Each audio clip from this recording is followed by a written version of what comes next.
प्रिया लोकांनो, येशू ख्रिस्ताच्या नावाने तुम्हाला शुभेच्छा देतो. ठिकाण कसं आहे? सगळं छान आहे ना? मलेशियामध्ये पोर्ट डिक्सन नावाचं एक शहर आहे, जे समुद्र किनाऱ्याचं शहर आहे. खूप सुंदर सुंदर ठिकाणं तिथे आहे. प्रभूची सृष्टी ही सुंदर आहे आणि त्या सौंदर्यात भर घालण्यासाठी माणसांनीही खूप गोष्टी केल्या आहे. पहा, या लाकडी झाडांवर एक सुंदर पूल बांधलेला आहे.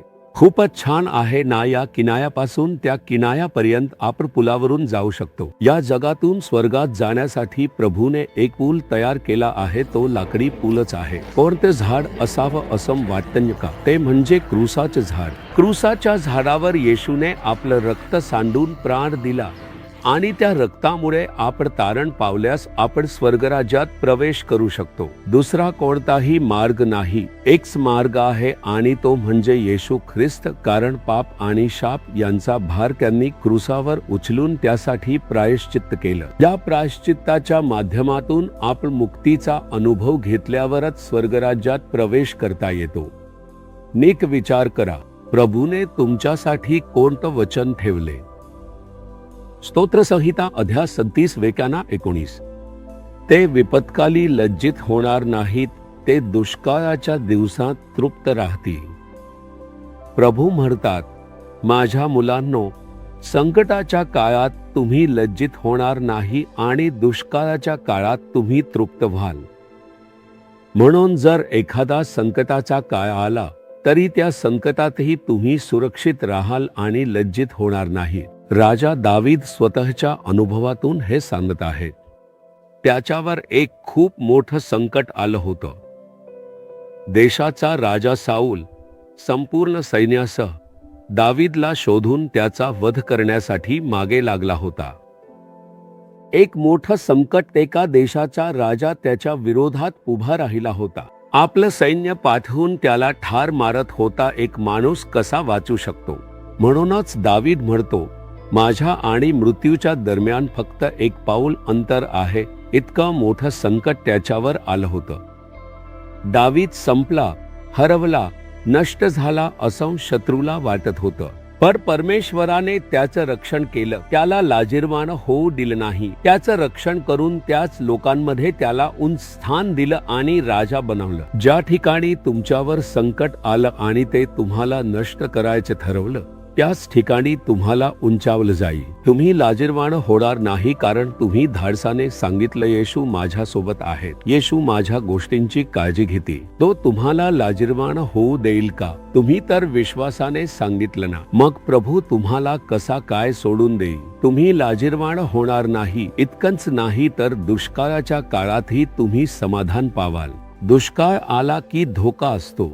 मी श्रीलंकेत दुष्काळ पडला होता तेव्हा तिथे गेलो. तिथे गेल्यावर त्या लोकांना खूप त्रास होत होता. त्या दुष्काळाचा परिणाम डोळ्यांनी पाहता आला. आपण दररोज 3 वेळा जेवतो. ही सवय असलेले लोक म्हणजेच आशियाई लोक. पण आता अशी परिस्थिती आली की दिवसाला फक्त एक किंवा 2 वेळाच जेवता येतं.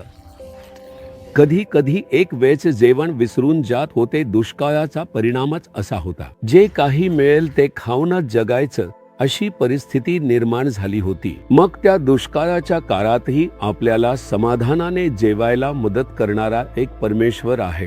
कोणी म्हणाल असं शक्य आहे का? पण दुष्काळाच्या त्या काळात, पावसाळ्यातील त्या कोरड्या दुष्काळात इसहाकने शेतात बी पेरलं आणि त्याला 100 पट अधिक उत्पन्न मिळालं.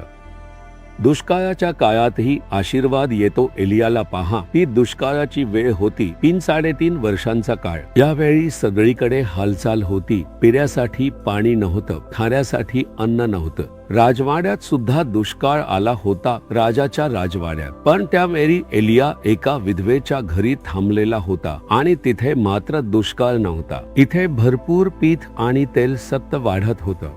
त्या दुष्काळाच्या काळातही ते समाधानाने खाऊन आनंदात राहत होते. दुष्काळाचा काळ होता म्हणून फक्त एक भाकरी खाऊन तुम्ही तुमचं अन्न मर्यादित करावं असं नव्हतं. त्यांनी समाधानाने भरपूर खाल्लं. दुष्काळाच्या काळात समाधानाने आशीर्वाद देणारा देव. आयुष्यात जर असा एखादा दुष्काळाचा काळ आला, आता उत्पन्नात तुटवडा असू शकतो, पैशांची कमतरता असू शकते, कुटुंबाची परिस्थिती तशी दिसू शकते, तशी परिस्थिती आजूबाजूला देशात दिसू शकते.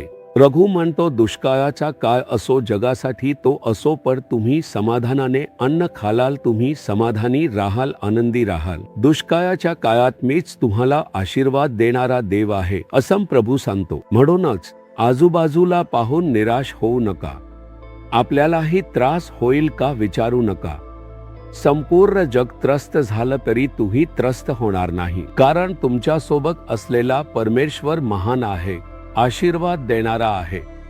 मी कधीही लाजिरवाणा होणार नाही, मी त्रास सहन करणार नाही, कारण माझा येशू माझ्यासोबत आहे. तुला धन्यवाद, स्तुती कर. आजपासून त्या परिस्थितीत बदल घडताना तू पाहशील. तू म्हणतोस का, येशू मी कधीही लाजिरवाणा होणार नाही, कारण मी तुझ्यावर विश्वास ठेवतो, तू माझ्यासोबत आहेस. प्रभू, दुष्काळाची परिस्थिती हानी नाही त्रास देणार. आम्ही समाधानाने खाऊ, तुझी स्तुती करू. तूच आम्हाला पोसणारा, वस्त्र देणारा देव आहेस. तू असलास पुरेसे आहे. या दुष्काळातही तू आम्हाला समृद्ध आशीर्वाद देतोस. धन्यवाद, धन्यवाद. येशूच्या नावाने आमेन, आमेन.